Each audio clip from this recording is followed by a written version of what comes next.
Nós vamos iniciar esse vídeo definindo o conceito de limite de uma sequência de funções, que é o que nós chamaremos de limite pontual. Nós vamos introduzir um conceito de limite para a sequência de funções que é mais restritivo que a noção de limite pontual, que é a convergência uniforme. Veremos alguns exemplos, algumas aplicações. E o nosso principal resultado nos diz que se uma sequência de funções converge uniformemente, então o limite da integral definida é a integral definida do limite.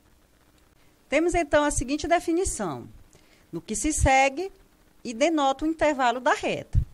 Então, para cada n natural, seja dada uma função f índice n, que vai do meu intervalo i na reta. Se para todo x pertencente a i existe o limite de f índice n de x quando n vai para mais infinito, definimos o limite pontual da sequência de funções f índice n com n maior ou igual que 1, como sendo a função f que vai de i em r, tal que f de x é o limite de f índice n de x quando n vai para mais infinito, isso para todo x pertencente a i. Nesse caso, a gente diz que a sequência de funções f índice n com n maior ou igual que 1, ele converge pontualmente para a minha função f. Ok? E mais, observe que quando esse limite aqui existe, então ele vai ser único. Isso segue-se da unicidade do limite de sequências convergentes de números reais. Vejamos agora dois exemplos, onde neles nós veremos que o limite pontual de uma sequência de funções pontualmente convergente não é necessariamente uma função bem comportada. Então, como primeiro exemplo, eu vou pegar para cada n natural uma função f índice n que vai de 0 a 1 na reta, dada por f índice n de x igual a x elevado a n. Observe o seguinte, que o limite de f índice n de x, quando n vai para mais infinito, isso vai ser uma função f de x, onde essa função f de x ela vai ser 0, se o x pertence ao intervalo fechado no 0, aberto no 1, e 1 se o x vale 1.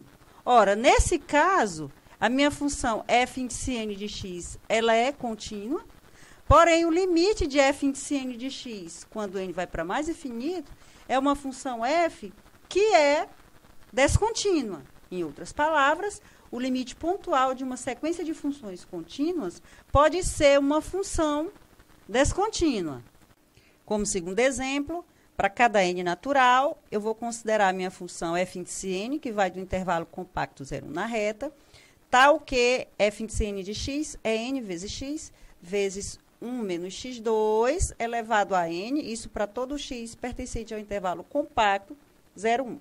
Observe o seguinte, se eu pegar um x maior do que 0 e menor do que 1, então nós teremos que 1 menos x2 também é maior do que 0 e também é menor do que 1. Ora, isso implica que o limite de n vezes x vezes 1 menos x2 elevado a n, quando n vai para mais infinito, isso vai ser 0, ok? Ora, por outro lado, o f índice n de 0 é igual ao f índice n de 1, que vale 0, certo? Isso para todo n pertencente aos naturais. Ora, isso implica que o limite de f índice n de x, quando n vai para mais infinito, isso vai ser 0, ok? Que é a minha função f de x, ou seja, nesse caso, a minha função f de x é igual a 0 para todo x. Portanto, quando eu olhar para a integral de 0 a 1 de f de x dx, isso vai ser a integral de 0 a 1 de 0 dx, que é 0. Agora, por outro lado, pelo teorema fundamental do cálculo, nós temos que a integral de 0 a 1 de f índice n de x dx, isso vai ser menos n vezes 1 menos x2 elevado a n mais 1, dividido por 2 vezes n mais 1, isso indo de 0 a 1, que dá exatamente n vezes 2 vezes n mais 1. Portanto, o limite da integral de 0 a 1 de f índice n de x dx, isso quando n vai para mais infinito, isso vai ser exatamente 1/2, que é diferente de 0, que é a integral de 0 a 1 do limite de f índice n de x dx, isso quando n vai para mais infinito, ou seja, o limite da integral é diferente da integral do limite. Temos agora a seguinte definição.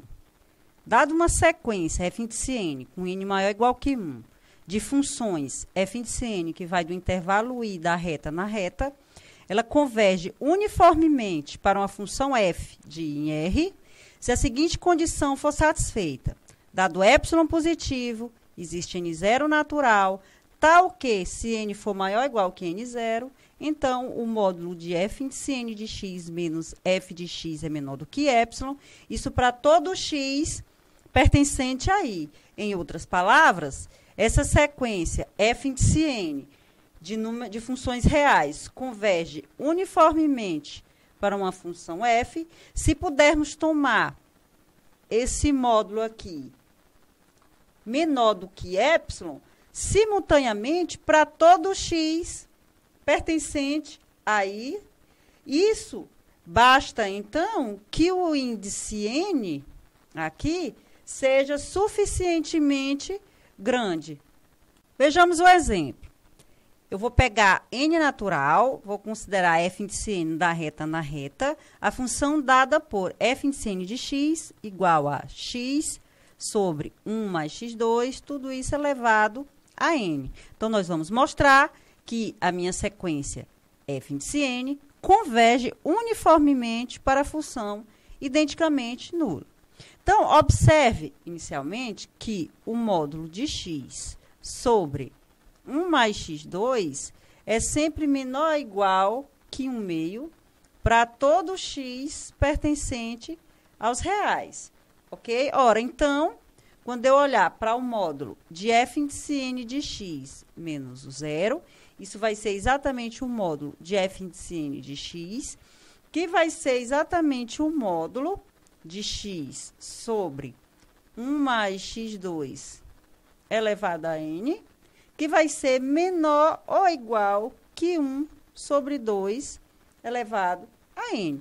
Ora, portanto, dado o ε positivo, se você fizer o módulo de f índice n de x, que é menor ou igual que 1 sobre 2 elevado a n, se você fizer isso aqui menor do que ε, isso acontece se somente se o n for maior que o log na base 2 de 1 sobre ε.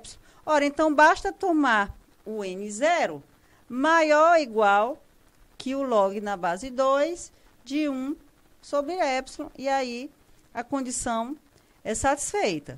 Nós temos agora o seguinte corolário, que é consequência imediata da definição de convergência uniforme, que ele diz o seguinte: se uma sequência f índice n de funções converge uniformemente para uma função f, então a sequência f índice n converge pontualmente para f. Nós veremos agora dois teoremas, onde neles nós vemos a importância do conceito de convergência uniforme.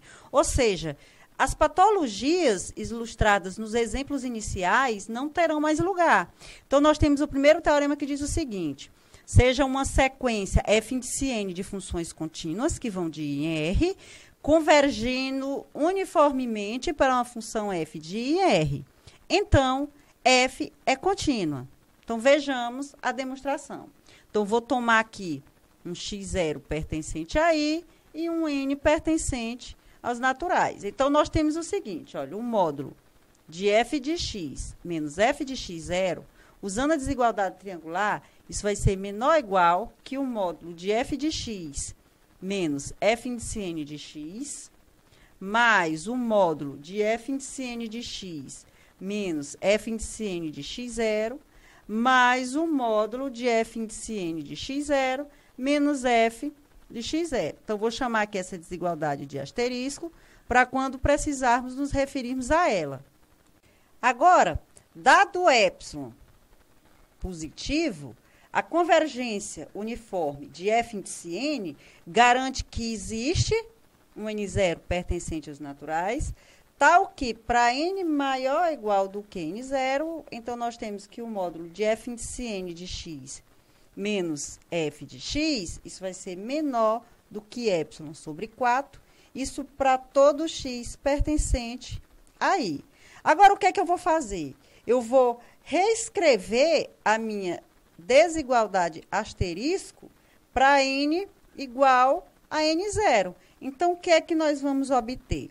Módulo de f de x menos f de x0, isso vai ficar menor ou igual que 2 vezes epsilon sobre 4, mais o módulo de f índice n0 de x, menos f n0 de x0, ora que isso vai ser exatamente epsilon sobre 2, mais o módulo de f índice n0 de x, menos f índice n0 de x0.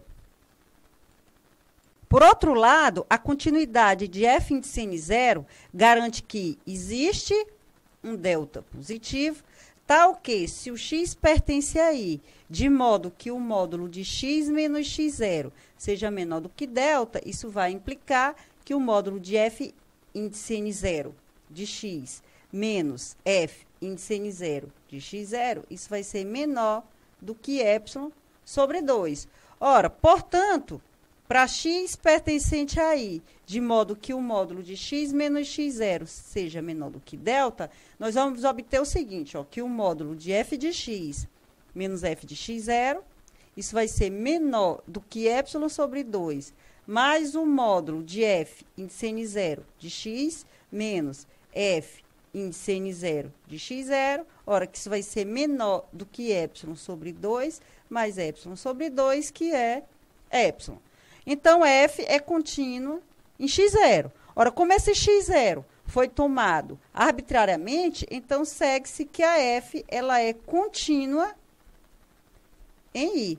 E aqui termina a demonstração do nosso teorema. Vamos, então, agora finalizar com o seguinte teorema. Seja f índice n uma sequência de funções contínuas que vai do intervalo compacto AB na reta, que converge uniformemente para uma função f que vai do intervalo compacto AB na reta. Sendo g índice ng duas funções definidas por g índice n de x vai ser a integral de a até x de f índice n de t dt, e g de x vai ser a integral de a até x de f de t dt. Então, a minha sequência g índice n converge uniformemente para g, e, em particular, a integral de a até b de f de x dx vai ser igual ao limite, quando n vai para mais infinito, da integral de a até b de f índice n de x dx. Então, vejamos a demonstração. Então, vou tomar aqui um x pertencente ao intervalo compacto AB. Portanto, nós teremos que o módulo de g índice n de x menos g de x, que isso é exatamente o módulo da integral de a até x de f índice n de t menos f de t dt. Agora, aqui, ó, eu vou usar a desigualdade triangular para integrais. Ora, isso aqui vai ficar, então, menor ou igual que a integral de a até x do módulo de f índice n de t menos f de t dt. Ok? Ora, da convergência uniforme de f índice n para f, nós garantimos que, dado epsilon positivo, existe n0 pertencente aos naturais, tal que, se n for maior ou igual do que n0, então, o módulo de f índice n de t menos o f de t, isso vai ser menor ou igual que epsilon sobre b menos a, isso para todo t pertencente ao intervalo compacto AB. Agora, aqui, ó, vou usar essa desigualdade de baixo na desigualdade de cima. Então, o que é que nós vamos obter? Que, para n maior ou igual do que n0 e x pertencente ao intervalo compacto AB, nós vamos obter que o módulo de g índice n de x menos o g de x, isso vai ficar menor ou igual que a integral de a até x de epsilon sobre b menos a dt, que é exatamente epsilon sobre b menos a vezes x menos a. Ora, mas isso é menor ou igual que epsilon sobre b menos a vezes b menos a, que isso dá epsilon. Portanto, a minha g índice n converge uniformemente para G. Para a segunda parte, lembre que a convergência uniforme acarreta na convergência pontual. Portanto, nós podemos dizer que a G índice n de B converge para G de B. Ou seja, isso quando n vai para mais infinito. Ou seja, isso é a mesma coisa de dizer que a integral de a até b de f de x dx, isso é exatamente o limite, quando n vai para mais infinito, da integral de a até b de f índice n de x dx. E aqui termina a demonstração do nosso teorema. Termino aqui mais uma videoaula. Até a próxima.